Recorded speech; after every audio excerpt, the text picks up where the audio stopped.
तो बच्चों कैसे हैं आप सब। बहुत बहुत स्वागत है आपका आज की इस वीडियो में। आज की इस वीडियो में हम देखने वाले हैं बच्चों क्लास 12th का जो पॉलिटिकल साइंस सब्जेक्ट है आपका, तो उसका जो चैप्टर नंबर 9 है आपका, जिसका नाम है वैश्वीकरण। तो इस चैप्टर के बच्चों हम शॉर्ट क्वेश्चंस जो होते हैं, इंपॉर्टेंट क्वेश्चंस आपके टर्म 2 एग्जामिनेशंस के लिए, वो देखने वाले हैं। आपको पता ही है बच्चों, हम टर्म 2 की तैयारी कर रहे हैं आपका, और इससे पहले मैंने ऑलरेडी आपका जो टर्म 2 में 2 चैप्टर आ रहा है फर्स्ट बुक से, उनकी वीडियोस बना दी है। तो अगर आपने वो वीडियो नहीं देखी है तो डिस्क्रिप्शन में आपको प्लेलिस्ट का लिंक मिल जाएगा, जिनसे कि आप उन वीडियोस को भी देख सकते हैं और अपनी टर्म 2 की तैयारी को और भी बेहतर तरीके से कर सकते हैं। फिलहाल के लिए इस वीडियो में हम देखेंगे आपका जो वैश्वीकरण, जिसको इंग्लिश में बोलते हैं ग्लोबलाइजेशन, इस चैप्टर के इंपॉर्टेंट शॉर्ट क्वेश्चंस जो आपके टर्म 2 एग्जाम में आ सकते हैं। तो चलिए वीडियो को शुरू करते हैं।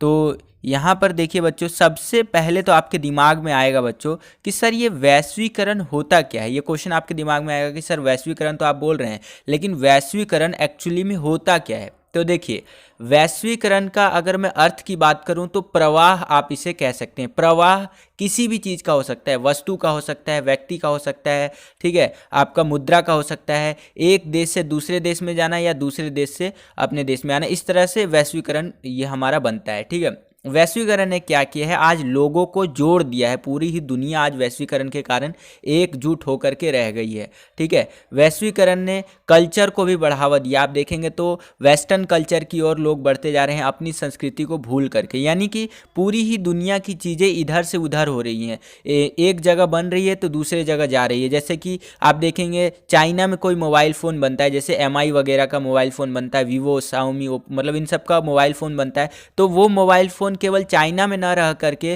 पूरी ही दुनिया में जाता है। इंडिया जैसे देशों में, अमेरिका जैसे देशों में, इन सब देशों में बहुत हद तक इसका जो है सो कि चलन है। आज के टाइम पे बहुत लोग इसको यूज़ करते हैं। आप देखेंगे जो जीन्स है वो आपका अमेरिका की संस्कृति है, लेकिन भारत में आज उसको देखेंगे तो कोई भी नहीं मिलेगा जो धोती कुर्ता आपको पहने हुए दिखे। मतलब रेयरली ही आप लोगों को देखेंगे कि धोती कुर्ता पहने हुए देखे। गाँव में तो मिल जाएंगे, लेकिन शहरों में बहुत कम देखने को मिलेंगे। तो इसका कहने का मतलब यह है कि जो कल्चर है, यानी जो संस्कृति है, उसका आदान प्रदान हो रहा है वैश्वीकरण के कारण, ठीक है। जो टेक्नोलॉजी है उसका आदान प्रदान हो रहा है, मुद्रा का आदान प्रदान हो रहा है, ठीक है। तो ये सारा चीज़ किसके कारण संभव हो पाया है, वैश्वीकरण के कारण संभव हो पाया है। तो आई होप कि आपको मोटा मोटा एक आइडिया लग गया होगा कि वैश्वीकरण होता क्या है। अब चलिए थोड़ा सा इस चैप्टर के क्वेश्चन आंसर्स को देख लेते हैं। तो देखिए बच्चों, सबसे पहला क्वेश्चन जो मैंने आपसे अभी डिस्कस किया कि वैश्वीकरण से मतलब क्या होता है, या वैश्वीकरण का कह सकते हैं क्या अभिप्राय है वैश्वीकरण से। तो ध्यान से समझ लीजिए, यहाँ पर आपको लिखा हुआ दिख जाएगा कि वैश्वीकरण का अर्थ होता है प्रवाह। अब प्रवाह कई तरह की चीज़ों का हो सकता है, जैसे कि वस्तुओं का एक देश से दूसरे देश में आना जाना हो सकता है। दूसरी नंबर बात, पूंजी का प्रवाह हो सकता है, एक देश से दूसरे देश में आना व जाना हो सकता है। आप यहाँ लिख सकते हैं विचारों का प्रवाह हो सकता है, एक देश से दूसरे देश में आना जाना हो सकता है। संस्कृति का भी हस्तांतरण हो सकता है इसके अंदर। तो इस वैश्वीकरण का अगर हम लोग मीनिंग देखें तो प्रवाह होता है। प्रवाह कई तरह की चीज़ों का, चाहे आप वस्तु एक देश से दूसरे देश भेज रहे हैं और दूसरे देश से अपने देश में ले रहे हैं, ये भी वैश्वीकरण का ही एक भाग है। पूंजी यानी कि मुद्रा, आप मान लीजिए भारत की करेंसी लेकर के नेपाल में गए, नेपाल में क्या करेंगे, उस करेंसी को बदलवाएंगे वहाँ की करेंसी में, और फिर वहाँ पर आप अपना काम कर सकते हैं। तो ये भी वैश्वीकरण का एक हिस्सा है, ठीक है। उसी प्रकार से अगर मैं आपसे बात करूँ विचार, तो आप जो है सो कि अलग अलग देश के विचार अलग अलग देशों में जाते हैं आज के टाइम पे, तो ये भी वैश्वीकरण का एक हिस्सा है। उसी प्रकार से अगर मैं बात करूँ आपसे संस्कृति का हस्तांतरण, थोड़ा संस्कृति भी एक देश से दूसरे देश में जा रही है। अमेरिका की संस्कृति भारत में आ रही है, भारत की संस्कृति विदेशों में जा रही है, ठीक है। इसी प्रकार से भिन्न भिन्न देशों की संस्कृति बट रही है आपस में। तो इन सभी चीज़ों का प्रवाह ही क्या कहलाता है बच्चों, वैश्वीकरण कहलाता है। तो आई होप कि आपको समझ में आया होगा वैश्वीकरण होता क्या है। आगे चलते हैं, अगला प्रश्न देखते हैं। अगला प्रश्न इस चैप्टर से आपसे पूछ लिया जाता है बच्चों पेपर के अंदर कि WSF क्या है, इसका पूर्ण रूप लिखिए एवं इसकी पहली बैठक कहाँ हुई थी ये बताइए। तो देखिए WSF क्या है, यह एक मंच है जो कि वैश्विक स्तर पर क्या होता है, वैश्वीकरण का विरोध करने वाले विभिन्न वर्ग के लोग इसको इस्तेमाल करते हैं, ठीक है। यानी कि वैश्वीकरण का अगर आपको विरोध करना है तो आप WSF के मंच पर जा करके इसका विरोध कर सकते हैं। इसके अंदर अलग अलग वर्ग के लोग आते हैं पूरी दुनिया से, चाहे वो वामपंथी हो, दक्षिणपंथी हो, या अलग अलग और भी प्रकार के लोग आते हैं जो कि वैश्वीकरण का विरोध करते हैं। तो आई होप कि आपको समझ में आया होगा कि वैश्वीकरण के अंदर आप WSF क्या है आपका। तो WSF एक मंच है जिस पर आप वैश्वीकरण का विरोध कर सकते हैं। उसी प्रकार से आगे यहाँ पर देखिए कि इसका WSF का फुल फॉर्म होता है वर्ल्ड सोशल फोरम, ठीक है। और इसकी पहली बैठक हुई थी 2001 में ब्राज़ील में पोर्टो अल्गेरो में हुई थी। ये कहाँ हुई थी बच्चों? पोर्टो अल्गेरो में। तो आई होप कि ये क्वेश्चन समझ में आया होगा आपको। आगे चलते हैं, अगला प्रश्न देखिए, तीसरा प्रश्न यहाँ पर क्या पूछ रहा है हमसे बच्चों कि भारत ने नई आर्थिक नीति कब अपनाई थी। तो भारत ने बच्चों नई आर्थिक नीति अपनाई थी 1991 में, और इसी समय भारत जो है वैश्वीकरण से जुड़ने के लिए पूरी तरह से तैयार हुआ और खुलेपन की जो है सो की नीति अपनाई थी। तो आई होप कि ये क्वेश्चन भी आपको समझ में आया होगा कि भारत ने कह सकते हैं नई आर्थिक नीति कब अपनाई थी। तो 1991 में अपनाई थी, और इसी समय भारत वैश्वीकरण से जुड़ने के लिए पूरी तरह से तैयार हुआ, और खुलेपन की नीति भी इसको कहते हैं, ठीक है। आगे चलते हैं। अब यहाँ पर आप देखेंगे तो देखिए वैश्वीकरण जब हमारा आया तो उसके परिणाम भी हमें देखने को मिले। अब कोई भी चीज़ होता है तो उसका परिणाम होता है। एग्जाम्पल के लिए आप मान लीजिए चावल जो होता है, कच्चा चावल, उसको पकाते हैं तो क्या बनता है? उससे एक पक्का चावल बनता है जिसे आप खा सकते हैं।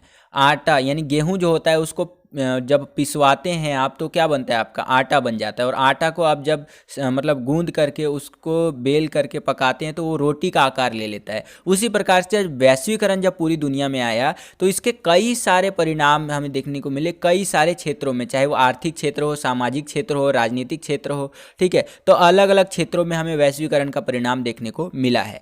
तो हम बात कर लेते हैं अलग अलग क्षेत्रों में क्या क्या प्रभाव इसका या परिणाम देखने को मिला है। तो देखिए यहाँ पर आप बात करेंगे तो राजनीतिक, आर्थिक और सांस्कृतिक क्षेत्र के अंदर हम लोग इसकी बात करने वाले हैं वैश्वीकरण के परिणामों के बारे में। तो सबसे पहले हम बात कर लेते हैं कि इसके राजनीतिक परिणाम क्या क्या हमें देखने को मिले हैं। तो क्वेश्चन यहाँ देख सकते हैं इस प्रकार से बन सकता है आपका कि वैश्वीकरण के किन्हीं 2 राजनीतिक परिणामों को बताइए। तो ये शॉर्ट क्वेश्चंस करवा रहा हूँ इसीलिए इसमें 2 या 3 इस तरह से आपको बताया करूँगा। जब लॉन्ग क्वेश्चंस करवाऊंगा तो उसमें और भी बेहतर तरीके से आपको करवाऊंगा, ठीक है। तो देखिए इसके राजनीतिक परिणाम हमें क्या क्या देखने को मिले हैं वैश्वीकरण के। तो यहाँ पर आप देख सकते हैं सभी देशों का किसी भी समस्या के लिए साथ मिलकर काम करना, ये एक वैश्वीकरण का एक राजनीतिक परिणाम है। जैसे कि आप यहाँ पर देखेंगे तो पूरी ही दुनिया आज कोरोना वायरस से लड़ने के लिए एकजुट हो गई है। अगर किसी देश को वैक्सीन चाहिए तो जिस देश के पास अवेलेबल है वो देता है। जैसे भारत के पास वैक्सीन आज अवेलेबल है तो वो पूरी दुनिया में बांट रहा है। तो इससे क्या होता है? इससे हम राजनीतिक परिणाम के अंदर आज जोड़ के देख सकते हैं। उसी प्रकार से दूसरा पॉइंट देखिए कि सरकार के निर्णय लेने की शक्ति में कमी देखने को मिली है। अब देखिए वैश्वीकरण के राजनीतिक परिणाम में आप ये भी लिख सकते हैं कि जो सरकार की निर्णय लेने की क्षमता है, ठीक है, तो उसके अंदर कमी देखने को मिली है हमें। जैसे कि मान लीजिए कोई दूसरी देश की कंपनी, बहुराष्ट्रीय कंपनी आपके देश में आती है, जैसे आप मान लीजिए रेडमी वगैरह, MI वगैरह की कंपनी जो चाइना की कंपनी वो भारत में आती है, तो भारत में रोजगार बढ़ता है। तो हमारे देश के लोग क्या चाहेंगे कि दूसरे देश की कंपनी हमारे देश में आए, तो वो आई तो सरकार को क्या करना पड़ेगा? उनके हिसाब से नीति जो कानून है, नियम है, ठीक है, नीतियां हैं, उनके हिसाब से बनाना पड़ेगा। अगर उनको थोड़ा बहुत भी अपने यहाँ पर कंफर्टेबल महसूस नहीं हुआ तो वो क्या करेंगे? हमारे देश के छोड़ के दूसरे देश में शिफ्ट हो जाएंगे, जिससे कि बेरोजगारी बढ़ेगी। तो इसीलिए क्या करना पड़ता है? सरकार को निर्णय लेते वक्त जो है सो कि इन कंपनियों का ध्यान रखना पड़ता है। तो वैश्वीकरण ने कहीं ना कहीं क्या किया है? सरकार की जो निर्णय लेने की जो शक्ति है उसमें कमी की है। तो इसमें हमें कमी देखने को मिलता है। आगे चले अगला पॉइंट देखें तो अगला पॉइंट है संयुक्त राष्ट्र संघ जैसी संस्थाओं का अहम योगदान देखने को मिला है हमें वैश्वीकरण के राजनीतिक परिणाम में। आप ये लिख सकते हैं कि राजनीतिक स्तर पर अगर हम देखें वैश्वीकरण को तो संयुक्त राष्ट्र संघ जैसी हमें यहाँ पर संस्थाएं देखने को मिली है। WHO, WB, आपका कह सकते हैं IMF, ऐसी बहुत सारी संस्थाएं देखने को मिली हैं जो कि राजनीतिक स्तर पर काम कर रही हैं आज वैश्वीकरण के अंदर, ठीक है। तो आप ये एक लिख सकते हैं पॉइंट। आगे चलते हैं अगला प्रश्न देखिए। अगला प्रश्न है हमारा 5वां प्रश्न। तो 5वां प्रश्न यहाँ पर क्या पूछ रहा है बच्चों कि वैश्वीकरण के किन्हीं 2 आर्थिक प्रभावों को बताइए। तो देखिए आर्थिक यानी इकोनॉमिकली पूछ रहे हैं यहाँ पर। तो पहला आप लिख सकते हैं कि वैश्वीकरण के कारण आज विश्व का व्यापार जो है बढ़ा है, ठीक है। पहले आप देखेंगे तो विश्व का व्यापार उतना नहीं था जितना आज वैश्वीकरण के कारण बढ़ा है। हर देश एक दूसरे से व्यापार कर रहा है, ठीक है, जिससे कि विश्व का व्यापार बहुत कई गुना तक बढ़ गया है, ठीक है। आप अगला पॉइंट लिख सकते हैं कि मुक्त बाजार व्यवस्था बढ़ी है। मुक्त बाजार व्यवस्था में कम से कम टैक्स लेकर के देश एक दूसरे से व्यापार करते हैं, जिससे व्यापार और बढ़ता है और हर एक देश के पास जो संसाधन नहीं है वो संसाधन भी उपलब्ध हो जाते हैं। जैसे गरीब देशों के पास टेक्नोलॉजी नहीं है तो गरीब देशों के पास टेक्नोलॉजी जाती है। आज वैश्वीकरण के कारण ही गरीब देशों के पास टेक्नोलॉजी है, विकासशील देशों के पास टेक्नोलॉजी है, विकसित देशों के पास वो चीज़ें हैं जो उनके पास नहीं है, जैसे एग्रीकल्चर के सामान, खाने पीने के सामान जो है विकासशील देश ज़्यादातर जो है सो कि एक्सपोर्ट करता है। तो आप ये लिख सकते हैं, जैसे भारत आज के टाइम पे दुनिया में सबसे ज़्यादा कह सकते हैं जो सऊदी अरब है, सऊदी के देश है, उनको खाना सप्लाई करता है।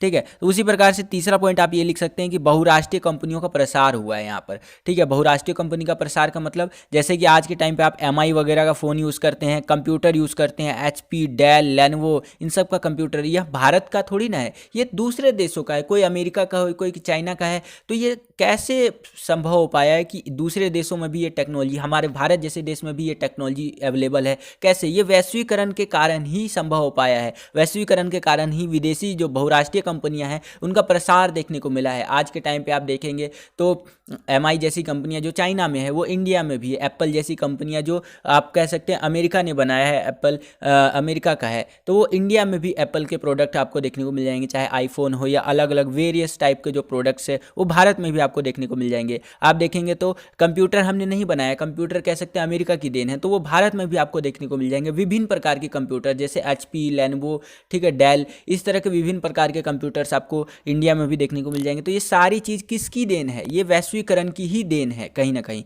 तो ये इसको आप किसके अंदर लिख सकते हैं? वैश्वीकरण के आर्थिक प्रभाव के अंदर लिख सकते हैं आप। आगे चलिए, अगला हम देखते हैं वैश्वीकरण के सांस्कृतिक प्रभाव। तो ये भी काफ़ी महत्वपूर्ण है। अब यहाँ पर देखिए, वैश्वीकरण के कई सांस्कृतिक प्रभाव ही पूरी दुनिया पर हमें देखने को मिला है। उसी प्रकार से हम बात करें पहले पॉइंट की, तो पहला पॉइंट क्या कह रहा है कि लोगों के रहन सहन व खान पान में हमें बदलाव देखने को मिला है। जैसे कि जो लोगों का रहन सहन था पहले और आज के टाइम पर आप जो खान पान देखेंगे उसके अंदर बहुत चीज़ें बदलती हुई देखने को मिली है। जैसे कि रहन सहन की अगर हम बात करें, मैं भारत की बात कर लेता हूँ आपके यहाँ पर। तो भारत में क्या बोला जाता था? सुबह जल्दी उठिए, ठीक है, उसके हिसाब से नहाइए, जो बड़े लोग हैं उनके पैर छूइए, उनका आशीर्वाद लीजिए, फिर अपने काम पर जाइए, भगवान को प्रणाम कीजिए। ठीक है, इस तरह से हमारा रहन सहन था, खान पान था। ठीक है, लेकिन जैसे ही वैश्वीकरण आया तो क्या हुआ? आज के टाइम पे आप देखते हैं कि कोई भी जल्दी बड़े लोगों के पैर छूते हैं, लोगों को शर्म महसूस होता है। जो छोटे बच्चे होते हैं वो बड़े लोगों का पैर छूते हैं तो उनको शर्मिंदगी महसूस होती है कहीं ना कहीं। हालांकि कई जगहों पर होता है, आज भी ये चीज़ें फॉलो की जाती है, लेकिन ज़्यादातर लेवल पर आप देखेंगे तो ये नहीं होता है आपका। हमारी रहन सहन ये भी थी कि हम भगवान को प्रणाम करके या फिर और कोई काम करके करने जाते थे, तो मतलब पूरा का पूरा आशीर्वाद ले करके जाते थे। तो ये सब चीज़ें आज के टाइम पे कहीं ना कहीं कम हो रही हैं। ठीक है, उसी प्रकार से अगर हम खान पान की चीज़ों में देखें तो पहले आप देखेंगे तो हमारे देश का ही खान पान का ले लेता हूँ मैं। हमारे देश में क्या खाया जाता था पहले? दूध, दही, लस्सी, ये सब हमारे देश के खाने पीने के पदार्थ थे। ठीक है, जिसको कि लोग खाते थे ज़्यादातर, ये सारी चीज़ें। लेकिन आज के टाइम पे आप देखेंगे तो ये सब चीज़ें कम हो रही हैं। ज़्यादातर लोग फास्ट फूड की ओर बढ़ रहे हैं, जैसे कि चाउमीन, मोमोज, बर्गर, फिंगर, इन सब चीज़ों की ओर बढ़ रहे हैं। ठीक है, रोल आता है, बहुत सारी चीज़ें, वेरियस टाइप की चीज़ें आती है। आप देखेंगे बर्गर आता है, बर्गर खाना लोग बहुत पसंद करते हैं, पिज्ज़ा खाना पसंद करते हैं।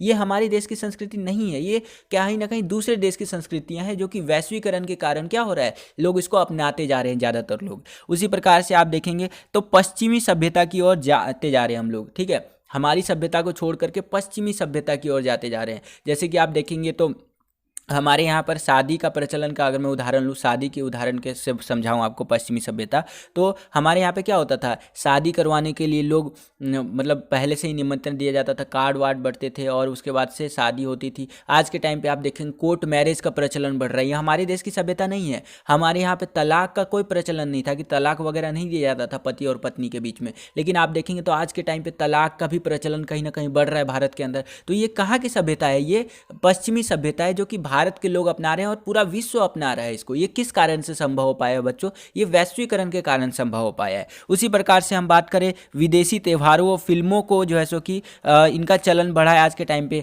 अगर मैं आपसे बात करूं विदेशी त्योहारों की, तो जैसे कि आप देखेंगे क्रिसमस भारत की एक तरह से कह सकते हैं यहाँ पर त्यौहार नहीं है, लेकिन ये कहीं ना कहीं आप देखेंगे पूरा ही भारत आज इसको सेलिब्रेट करता है। पूरा भारत नहीं, पूरा विश्व की अगर मैं बात करूँ तो ये इसको सेलिब्रेट करता है। अगर मैं आपसे बात करूँ कि नया साल, जैसे अभी नया साल आया है 2022 आपका न्यू ईयर, तो न्यू ईयर को भारत में भी सेलिब्रेट किया जाता है, जबकि ये भारत का त्यौहार नहीं है यहाँ पर, ठीक है। लेकिन भारत को में भी न्यू ईयर बहुत बढ़ चढ़ के सेलिब्रेट किया जाता है। ये सब कहाँ के त्यौहार है? ये सब आपका पश्चिमी देशों, पश्चिमी सभ्यता का उदाहरण आप इसको कह सकते हैं, लेकिन भारत इसको आज अपना रहा है, ठीक है। पूरा ही दुनिया अपना रही है। तो ये किस कारण से संभव हो पाया है? ये वैश्वीकरण से संभव हो पाया है। विदेशी फिल्मों का प्रचलन आपको देखने को मिलता है बच्चों।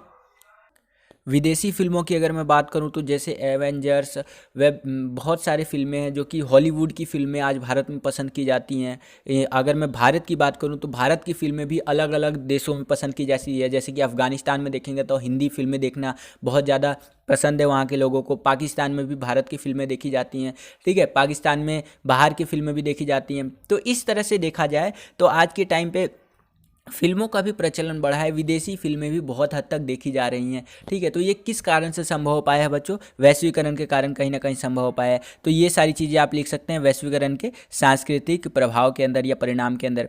आगे चलते हैं। अगर हम बात करें वैश्वीकरण के दो सकारात्मक और दो नकारात्मक आपको प्रभाव बताने हैं, तो यहाँ पर आप वो भी देख सकते हैं। इस तरह से भी क्वेश्चन आपसे पूछ सकता है। तो अगर मैं वैश्वीकरण के सकारात्मक प्रभाव की बात करूँ बच्चों, तो यहाँ पर आप ये लिख सकते हैं कि वस्तुओं व पूंजी का प्रवाह तेज हुआ है। मतलब वस्तुओं का और पूंजी का जो प्रवाह है वो बहुत, उसमें तेज़ी देखने को मिली है। पहले के टाइम पे देखेंगे तो इतनी जितनी चीज़ें आपके आज इस्तेमाल कर रहे हैं, जो अवेलेबल है, वो इतना नहीं था। लेकिन आज के टाइम पे बहुत सारी चीज़ें आपको अवेलेबल है। जैसे कि मान लीजिए ये फ़ोन, जिस फ़ोन से आप ये वीडियो देख रहे हैं, तो पहले के टाइम पे ये इतना नहीं था। बहुत कम लोगों के पास आपको फ़ोन देखने को मिलेगा। टच फ़ोन तो बहुत रेयर ही, जो बड़े बड़े अमीर लोग थे उनके पास देखने को मिलता था। लेकिन जैसे ही हम वैश्वीकरण को अपनाया भारत ने, तो उसी प्रकार से आपको बहुत वेरियस टाइप के प्रोडक्ट्स देखने को मिले। आज के टाइम पर आप ये जो फ़ोन यूज़ कर रहे हैं, ये भी एक वैश्वीकरण का उदाहरण है। आप जो कंप्यूटर यूज़ करते हैं वो भी वैश्वीकरण का उदाहरण है, ठीक है। बहुत सारी चीज़ें, आप जो टीवी यूज़ करते हैं वो भी वैश्वीकरण का ही उदाहरण है, ठीक है। हमारे यहाँ पे पहले देखेंगे तो हमारे यहाँ पे मसाला पीसने के लिए क्या होता था, एक सिलवट्टा लोढ़ा करके हमारे यहाँ बोलते हैं, जिसपे कि एक पत्थर पे घिस करके मसाले को पीसा जाता था, या फिर एक आपका होता था जिसमें कि कूटा जाता था मसालों को। लेकिन आज के टाइम पे मिक्सी वगैरह जो है उनका प्रचलन बढ़ा है। तो ये सारी चीज़ें कैसे संभव हो पाई है? वैश्वीकरण के कारण संभव हो पाई है। तो वैश्वीकरण ने हमें क्या दिया है? जो आप कह सकते हैं वस्तुओं का जो है सो कि प्रवाह है एक देश से दूसरे देश के अंदर, ये बहुत ज़्यादा तेज़ी से बढ़ा है आपका, ठीक है। पूंजी का भी प्रवाह बढ़ा है। आप देखेंगे तो जो देश गरीब है उन देशों में विकसित देश निवेश करते हैं, ताकि वहाँ पर क्या हो सके, चीज़ें खड़ी हो सके, कंपनी खड़ी हो सके, फैक्ट्रियाँ लगा सके और वहाँ फैक्ट्रियों में सामान बना करके बेचा जा सके। उसी प्रकार से अगर हम बात करें तो महिलाओं की स्थिति में भी हमें सुधार देखने को मिला है। देखिए वैश्वीकरण आया, सब देशों ने वैश्वीकरण को अपनाया, तो कहीं ना कहीं महिलाओं की जो मतलब पढ़ने लिखने की क्षमता है उसमें हमें बढ़ोतरी देखने को मिली। पहले क्या होता था, अगर मैं भारत का एग्जांपल लेकर के बताऊं तो महिलाओं को ज़्यादा पढ़ाया लिखाया नहीं जाता था। बोला जाता था कि इनको बड़े होकर क्या करना है, चूल्हा चौका करना है। लेकिन जैसे ही वैश्वीकरण आया, बाहर की कंपनियाँ आई, तो उन महिलाओं को भी वो जॉब देने लग गई। आप वेस्टर्न कल्चर में देखिए, यानी कि अमेरिका जैसे देशों में देखिए, फ्रांस, जर्मनी, नीदरलैंड, इन जैसे देशों में देखेंगे तो महिलाएं बहुत ऊपर लेवल तक गई हैं। लेकिन भारत की अगर हम बात करें तो भारत जो है पुरुष प्रधान समाज रहा है। लेकिन वैश्वीकरण को अपनाने के बाद महिलाओं को भी अवसर मिले हैं, महिलाएं भी बड़े बड़े पदों पर काम कर रही हैं। इससे क्या हुआ है कि महिलाओं की ओवरऑल जो क्वालिटी है, लाइफ ऑफ क्वालिटी, वो बढ़ी है। महिलाएं जो है बढ़ चढ़ के सामाजिक क्षेत्रों में भाग ले रही हैं, वो पढ़ लिख रही हैं। पहले जैसी धारणा नहीं रह गई है कि महिलाएं केवल बड़े होकर के चूल्हा चौका करना है तो इनको मत पढ़ाओ, ठीक है। आज जो है ओवरऑल डेवलपमेंट हुआ है सबका माइंड का, और क्या हुआ है कि जो पेरेंट्स हैं आज के टाइम पे महिलाओं को भी पढ़ा रहे हैं, महिलाएं टॉपर निकल रही हैं। आप देखेंगे तो कल्पना चावला, ऐसे ऐसे बहुत सारे जो है सो कि एग्जाम्पल है जो कि महिलाओं का ओवरऑल कहेंगे तो आप जो जीवन स्तर है उसमें सुधार हमें देखने को मिला है, पढ़ने लिखने से लेकर के, ठीक है, आर्थिक क्षेत्र में, राजनीतिक क्षेत्र में, हर क्षेत्र में आज महिलाओं का योगदान देखने को मिला है। तो महिलाओं की स्थिति में क्या हुई है, वैश्वीकरण के कारण सुधार हुआ है। लोग पढ़ा रहे हैं महिलाओं को ताकि वो महिलाएं भी आगे बढ़ सकें। उसी प्रकार से अगर हम बात करें विश्व व्यापार में तेजी देखने को मिली है। आज पूरा विश्व क्या कर रहा है, व्यापार कर रहा है, और बहुत तेज गति से व्यापार कर रहा है आज के टाइम पे, ठीक है। मान लीजिए एग्जाम्पल के लिए बता रहा हूँ कितना तेज गति से व्यापार हो रहा है कि आज आपको चाइना से कोई चीज़ चीज़ मंगानी है या अमेरिका से कोई चीज़ मंगानी है तो आप फटाक से उसका ऑनलाइन ऑर्डर दे सकते हो और वो 1 हफ्ते या 14 दिन के अंदर आपके पास आ जाएगा, मैक्सिमम बता रहा हूँ मैं आपको, या इससे कम टाइम में भी आ जाता है, ठीक है। लेकिन पहले ऐसा देखने को नहीं मिलता था। और मान लीजिए केवल मैं आपका एग्जाम्पल दे करके कह रहा हूँ कि आप ऑर्डर कर रहे हैं, ऐसे लाखों करोड़ों लोग ऑर्डर कर रहे होंगे पूरी दुनिया से। मान लीजिए भारत के लोगों को थोड़ी ना दुनिया की और चीज़ें चाहिए होंगी, अमेरिका के लोगों को भी तो कुछ चीज़ें चाहिए होंगी, वो भी तो भारत से मंगाएंगे, ठीक है। तो इसी प्रकार से और भी चीज़ें देश स्तर पर, जो वैश्विक स्तर पर है, उस देखा जाए तो चीज़ों की ज़रूरत पड़ती है। हर चीज़ हर देश में नहीं बनता है, तो क्या होता है दूसरे देश से उसे मंगाना पड़ता है। जैसे कि भारत की अगर मैं बात करूं तो भारत के अंदर ऐसे लैपटॉप, कंप्यूटर, सीपीयू वगैरह नहीं बनते हैं, तो चाइना से मंगाना पड़ता है। तो कहीं ना कहीं इससे व्यापार में तेज़ी देखने को मिलती है। आप देखेंगे तो चिप्स वगैरह जो है, ये खाने वाले चिप्स नहीं, जो कंप्यूटर के अंदर चिप्स लगते हैं, वो कहाँ बनते हैं? ताइवान वगैरह में ज़्यादा बनते हैं, तो ये भारत को मंगाना पड़ता है, तो इससे व्यापार बढ़ता है। अब ताइवान को कोई चीज़ चाहिए होगा तो वो भारत से मंगाएगा, यानी कि ओवरऑल विश्व का व्यापार आज के टाइम पे वैश्वीकरण से बढ़ा है आपका। तो आई होप कि आपको ये जो है वैश्वीकरण के सकारात्मक प्रभाव यानी कि पॉजिटिव इम्पैक्ट्स जो है वो समझ में आए होंगे। अब थोड़ा सा वैश्वीकरण के नकारात्मक प्रभाव की हम बात कर लेते हैं यहाँ पर बच्चों। तो देखिए, अगर वैश्वीकरण के मैं नकारात्मक प्रभाव की बात करूँ तो आर्थिक लाभ किसको हुआ है? विकसित देशों को हुआ है। अगर देखा जाए तो विकसित देश आज के टाइम पे बहुत आर्थिक लाभ कमा रहे हैं, जो विकासशील देश है और अल्प विकसित देश है वो कम लाभ कमा रहे हैं। क्यों? क्या होता है कि विकसित देश ज़्यादा क्वांटिटी में माल बना करके अल्प विकसित देश और विकासशील देशों में बेच देते हैं, क्योंकि क्वांटिटी ज़्यादा होती है तो उनकी प्राइस कम हो जाती है। और अगर जैसे कि गरीब देश क्या करते हैं, कोई सामान बनाते हैं तो महंगा बनता है, ठीक है। वो लोग क्या करते हैं, मशीनों से बनाते हैं विकसित देश, और गरीब देश के पास मशीनें नहीं है तो वो हाथों से बनाते हैं। हाथों से बनाएंगे तो वही सामान का जो रेट है वो ज़्यादा हो जाएगा, तो वो महंगे में बिकते हैं। अगर महंगे में बिकेगा तो कोई खरीदेगा नहीं। लेकिन विकसित देश एक ही साथ करोड़ों की संख्या में चीज़ें बना करके बेच देती हैं मशीनों से, जिससे कि वो मशीनों से बनाती है तो जल्दी भी बन जाता है और उनका ओवरऑल खर्चा भी कम आता है। तो क्या हो रहा है, वैश्वीकरण का कहीं ना कहीं ज़्यादातर लाभ जो किसको देखने को मिल रहा है? विकसित देशों को ज़्यादा लाभ देखने को मिल रहा है, अर्थात अल्प विकसित या विकासशील देशों को ज़्यादा लाभ देखने को नहीं मिल रहा है। उसी प्रकार से अगर मैं बात करूं, संस्कृति का ह्रास हो रहा है। यहाँ पर लोग अपनी संस्कृति भूलती जा रहे हैं, ठीक है, भूलते जा रहे हैं एक तरह से, और वेस्टर्न कल्चर यानी कि जो आप कह सकते हैं पश्चिमी सभ्यता है उसको अपनाते जा रहे हैं। जैसे कि आप देखेंगे, भारत की ही मैं बात करता हूँ, मैं बार बार भारत की बात कर रहा हूँ क्योंकि हम भारतीय हैं, ठीक है। भारत में आप देखेंगे तो पहले पहनने ओढ़ने के लिए किस चीज़ का प्रचलन था? धोती कुर्ता का प्रचलन था। लोग धोती कुर्ता ज़्यादा पहनना पसंद करते थे, ठीक है। खादी के बने हुए वस्त्र पहनना पसंद करते थे। आज आप देखिए कहाँ देखने को मिलता है आपको? बहुत रेयरली, गाँव में सिर्फ आप देखेंगे तो सिमट कर रह गया है, ठीक है। आज ज़्यादातर जीन्स का प्रचलन है। जीन्स कहाँ की देन है? अमेरिका की देन है। आज देखेंगे तो ज़्यादातर शर्ट पैंट जो है, कोट पैंट का प्रचलन है। लोग कोट पैंट पहनना गर्व मानते हैं, ठीक है। तो ये कहीं ना कहीं संस्कृति का ह्रास हो रहा है। हम अपनी संस्कृति को भूलते जा रहे हैं। न केवल भारत के लोगों की बात कर रहा हूँ, पूरे वैश्विक स्तर पर ऐसा देखा जा रहा है, ठीक है, कि लोग अपनी संस्कृतियों को भूलते जा रहे हैं, ठीक है। ऐसे ही बहुत सारे एग्जाम्पल्स आपको मैं दे सकता हूँ, तो ये आप लिख भी सकते हैं इस तरह से। तो ये इससे क्या समझ में आ रहा है? इसके नकारात्मक प्रभाव में आप लिख देंगे कि संस्कृति का ह्रास होता जा रहा है। आगे चलते हैं, अगला क्वेश्चन देखते हैं, 8वां क्वेश्चन। 8वां क्वेश्चन क्या कह रहे हैं यहाँ पर बच्चों कि संरक्षणवाद क्या है? यहाँ पर संरक्षणवाद आपको बताना है कि संरक्षणवाद क्या है। तो देखिए, संरक्षणवाद की अगर मैं बात करूँ भारत के संदर्भ में, तो भारत के संदर्भ में अगर हम बात करें तो 1991 से पहले अपने घरेलू उत्पादों को बचाने एवं एकाधिकार बनाए रखने हेतु विदेशी कंपनियों पर प्रतिबंध लगाना संरक्षणवाद कहलाता है। कहने का मतलब ये है कि भारत क्या था, 1991 से पहले उसने क्या कर रखा था कि वैश्वीकरण को नहीं अपना रखा था, नई आर्थिक नीति नहीं लाई थी, जिससे क्या था कि भारत बचाना चाहता था अपने घरेलू उद्योगों को, ठीक है। वो सोचता था कि हम अपने यहाँ पे चीज़ें बना करके अपने ही यहाँ पे इस्तेमाल कर लेंगे, बाहर की कंपनियों को प्रतिबंध लगा करके रखेंगे, नहीं आने देंगे। इससे क्या था, भारत का ओवरऑल विकास नहीं हो रहा था। जैसे ही भारत ने वैश्वीकरण को अपनाया 1991 में नई आर्थिक नीति ला करके, तो भारत का ओवरऑल विकास हमें देखने को मिला। तो यहाँ पर संरक्षणवाद की अगर मैं बात करूँ तो संरक्षणवाद का मतलब ये है कि बाहर की कंपनियों को नहीं आने दो और अपने ही जो देश की जो चीज़ें हैं उनको बढ़ावा दो, आत्मनिर्भर बनो। इस तरह से ये संरक्षणवाद आपका काम करता है। तो आई होप कि आपको समझ में आया होगा। मैं भारत के संदर्भ में रह करके आपको बता रहा था। अब थोड़ा सा एक टॉपिक समझ लीजिए, भारत और वैश्वीकरण वाला। ये आपकी एनसीईआरटी बुक का है, मैंने सपोर्ट मटेरियल से लिया है आपका, ये एनसीईआरटी में भी है ये चीज़।